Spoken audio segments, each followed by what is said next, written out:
Listen, I don't want to have kids like ever. Like I don't want to have kids ever. Because like have you guys been outside? It's a nightmare out there. And I don't want to like have children on top. I'm barely surviving on my own. Like I can't imagine. Like if I was my dad, I'd have a 6-year-old here at Beauty Bar right now. And that's not a good idea.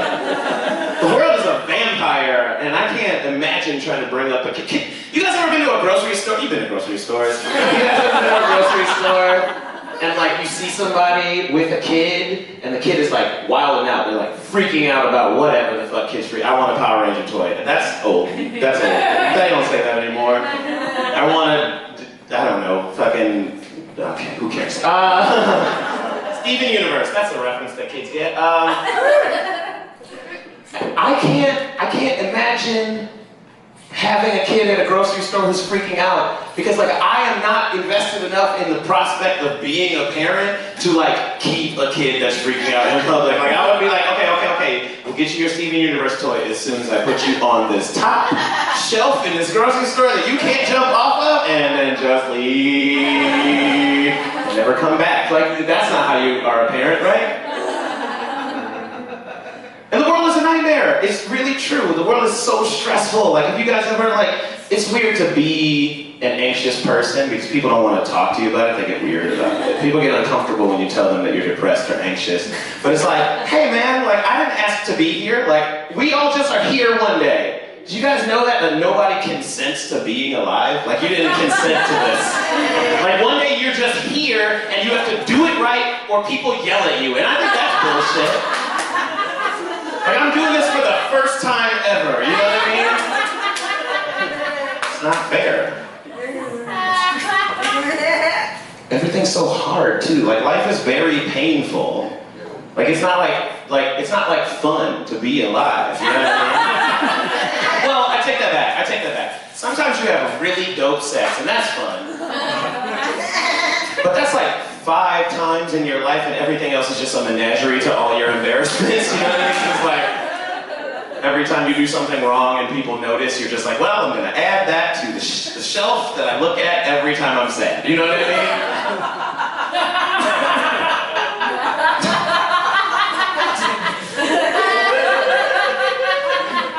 Yeah, I think about my parents a lot, because like, I'm so mad at them. Like, I'm so mad at them because have you met me? If you've met me, you understand why I'm mad at my parents, because they made me like this. You know what I mean? But I'm realizing now it's not their fault. Like I said, if my dad was 25 when he had me, you know what I mean? Like, I would be 6 now. Or I'd have a 6-year-old now. And that's fucking crazy, because like, it's not like my parents like planned to have kids. I mean, they did. They didn't like, I wasn't like a mistake. Shut up, Angela. That is my best friend. That's my best friend. She's laughing so hard at my existence. It's hilarious.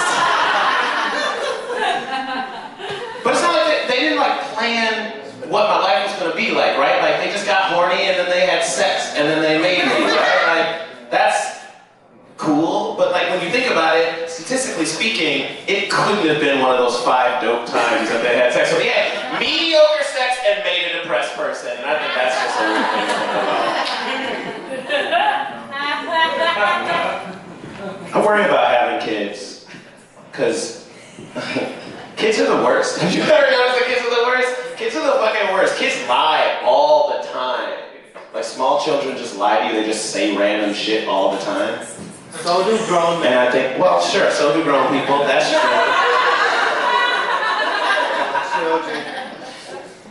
You're right. To look at you, I would not have expected that to be your voice or what you said, and I'm so grateful. I'm so grateful for you. You're great.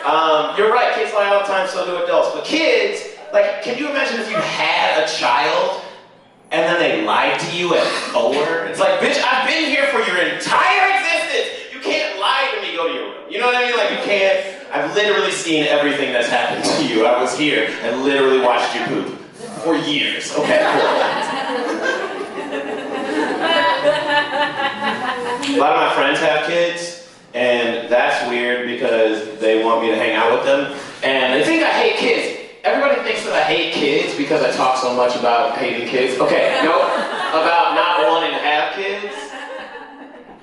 But it's not that I hate kids. I really like hanging out with kids. I just don't talk to them like they're kids. Like, I'm just like, I don't care about you any more than the world does, and you need to know that right now. Like, I was like hanging out with my friends' kids, and they were like, I have an Xbox in my house, and we were drinking at a party, and the kids were there, and I was playing a thing. I was watching a thing on TV on my Xbox, and they were like, hey, we want to play this game on your Xbox. So what if we took a vote? It was like 6 kids and me. And they were like, what if we took a vote? And if by majority rule, you have to let us use your Xbox for this video game. And I was like, this is not a democracy. Like, this is my house. I live here and I pay bills. And they're like, yeah, vote.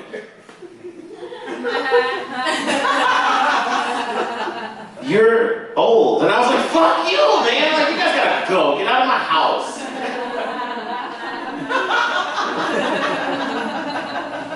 I think a lot about like when I was a teenager too, because when I was a kid, I had so much like pent up aggression toward my parents because I felt like I couldn't really talk to them about the things that were bothering me. And I'm realizing now that I was definitely the idiot and they were definitely right, because like I have to pay bills and shit now, and that is hard. And I think about like every argument that I have with my parents always boiled down to like, hey, mom and dad, this is the most important feeling I've ever felt in my life, and you don't even get it. And their arguments always boil down to, yeah. This is the most important feeling you've ever felt in your life. We hear you, we understand you, but this is also the most important feeling you've ever had in your life, and I have to make you macaroni or you die and I go to jail, so please go to your room, like shut up again. I don't know. So I'm anxious. I'm an anxious person.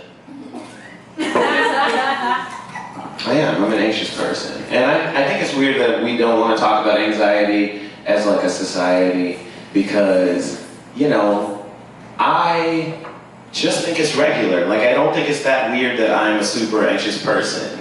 But nobody wants to talk about my anxiety or depression. Like, if I talk about it, people get like upset, and it's like, oh, I'm sorry that I haven't found the Netflix show that makes me forget that everyone that I ever loved has walked away from me, okay? Is it Stranger Things? I haven't started that one yet. Is it? No? Okay, Upside Down? Definitely not gonna make me feel better about lost love? Cool. It's weird, man. I see people thinking about like mental health and stuff like that. I think I'm like more attuned to just like seeing people on the precipice of that shit. Like, I was on the train platform recently, and I saw a woman who was waiting for the train just like everybody else. It was late, it was evening rush hour, and the train didn't stop at our station, it just blew by, it went express. And everybody else did what normal people do, which is look at your phone and grumble. But one woman reacted this way, and I'll never forget it. She stepped to the edge of the train platform and paused there for a long time. And then she turned around and looked at everybody else on the crowded platform, and she said out loud so everybody could hear her, and I will quote her because I'll never forget what she said. She said, and I quote, "No! No!" And then she, so much chocolate on my lips, it's gross. And then she looked and locked eyes and made eye contact with the closest motherfucker to her on the train platform. This motherfucker. And she pointed at the now empty train tracks and she was like, what? And I knew what she meant. I knew what she meant when she said what. What she meant was, did you see this? This is bullshit. How are you not also reacting to what I just saw? Because what I just saw is the devil himself rising from the tracks. And I was like, cool, got it. And I looked her right in the eyes. And I reacted in the only way that I think it is reasonable to react, which was to laugh as hard as I've ever laughed in my entire life, right into her mouth, like right into her face. And that was so funny. I wasn't laughing to shame her, which is the thing. Like, I wasn't laughing to shame her because, like, I get it, man. we're all just like fucking frayed shoestrings, man. We're all just like, man, they're all just like, I feel like a 70s Vietnam vet. Like, we're all just about to lose it, man. But it's true, we're all like frayed shoestrings. You ever have a shoestring that frays on your shoe? The little plastic nubbin comes off the end, and it starts to like spread out like a flower. That's the worst situation to be in, because you still gotta take that shoe off at some point. So you know that one of the times that you take that shoe off or put that shoe on, you're gonna accidentally pull that shoestring out of the hole. And if you pull that frayed shoestring out of the hole, it's never going back in! You know what I mean? And that's like how I live my life with mental health every day. I'm just like, don't let anybody know you're crazy. So that woman, I got it, you know what I mean? Like, I got it, I wasn't trying to shame her. She let the last piece of masking tape holding together all of her sanity fly away with that train as it went down the tunnel. And I understood, like I saw her in her real form. Like this wasn't like a homeless person, this wasn't like a person who had an obvious mental health issue or like a drug problem. This is look at otherwise. Like she wasn't carrying a bag of her own poop, you know what I mean? Like she looked like a businesswoman who just broke in that moment, you know what I mean? Like a straw that broke a camel's brain, you know what I'm saying?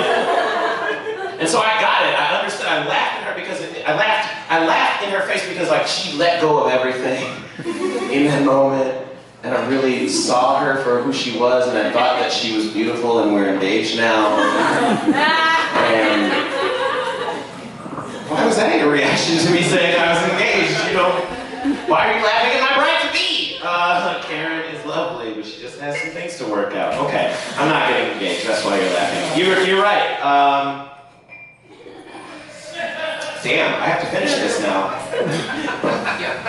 have to finish this now.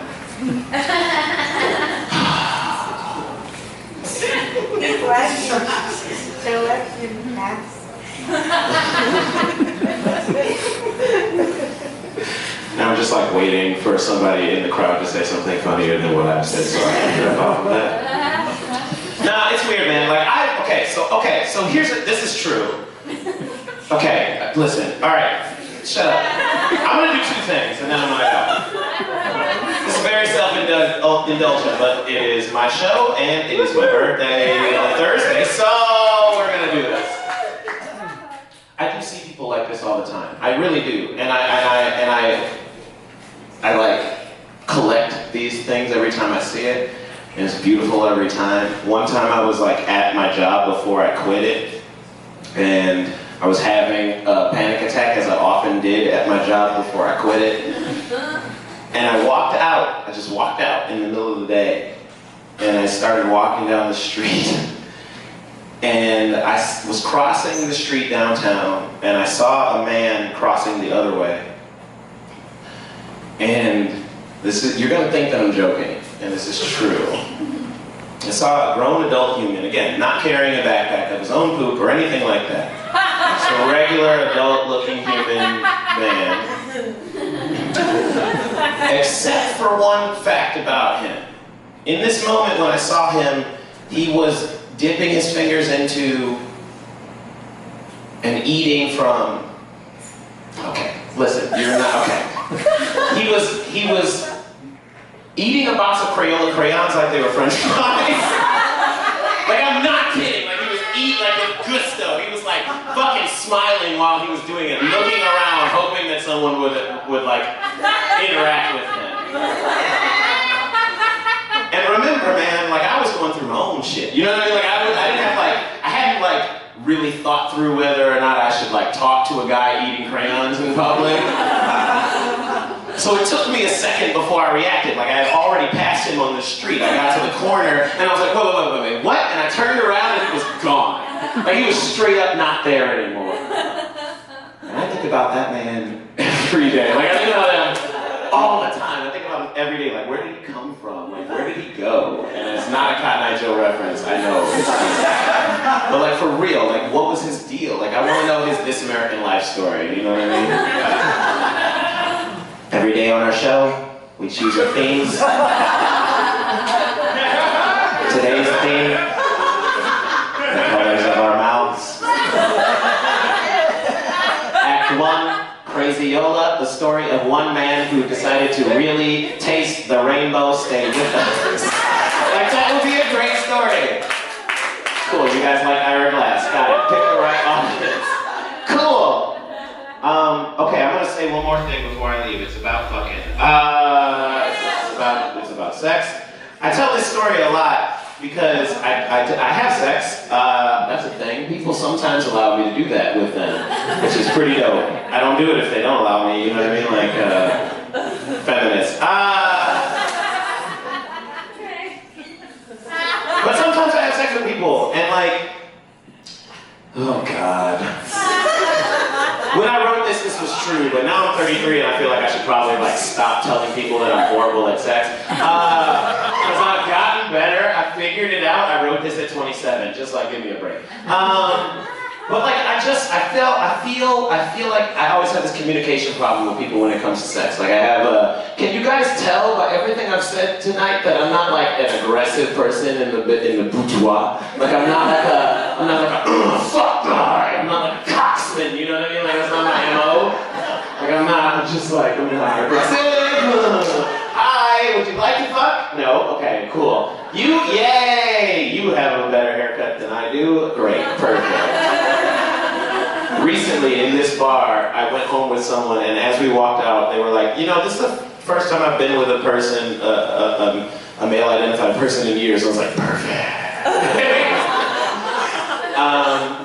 But it's true, people expect you to, like, can you tell that I'm black? I'm black. I know that sounds weird because you're looking at me, but like if this were a podcast, you weren't sure. I'm black, and like people expect you to like be a certain way in the bed, you know, in the bedroom, people expect you to be a certain way, and I'm like not like that. Like I'm not like, I was, okay, alright, so, okay. Here's what it is, like I'll give you an example. Angela, God! We were roommates for a while, she's heard it all. From her adjoining bedroom. Okay,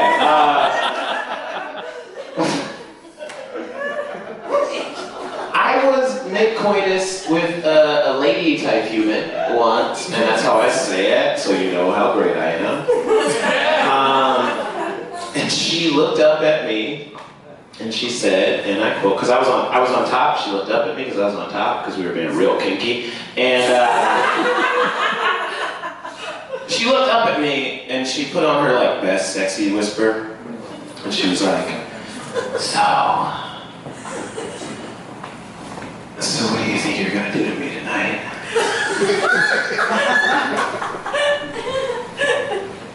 And I was like, I had my glasses off, because, you know, I don't know. I wasn't wearing them. And, so I squinted at her in the darkness and I said, well, what do you mean? What do you mean? What are you talking about? Like, what do you want? And she said, you know what I mean? You know what I want? I got those big, strong black arms. What are you gonna do to me with those big, strong black man arms of yours? And I was like, gender is a construct. No, I didn't say that. But what I did say was, well, I'm gonna take my coat off for effect so you can really understand. I said, well, the first thing I'm gonna do with these arms is point out how wrong you are about the size. They're not that big, like I can't hold you up. That's why I'm on top. Do you not understand? You would fall, like. And the second thing I'm going to point out with these arms is the fact that we are already having sex. Like we're already having sex. Like what else did you need? Did you want something else? Don't get it twisted, I'm sex positive, I'm kink positive, I'll do whatever you want to do, like GGG and all that shit. But like,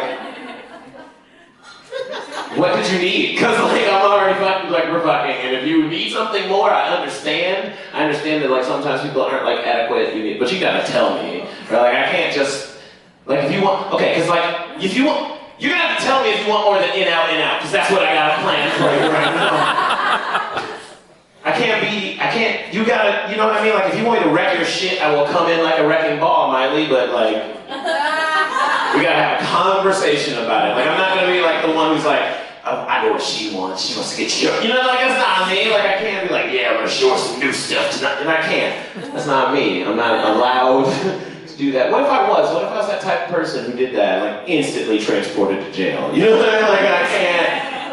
Even if you like BDSM or choking during sex, I can't be the person you discover it with. Like, that's not, look at me, it's not me. Like, I can't be that person. We're gonna have like a whole conversation about what you've been into on FetLife. And then I'll back 3 steps back from that, and then we gon' fuck. You know what I mean? Like, it'll be a great time. Okay, that's it for me. Who else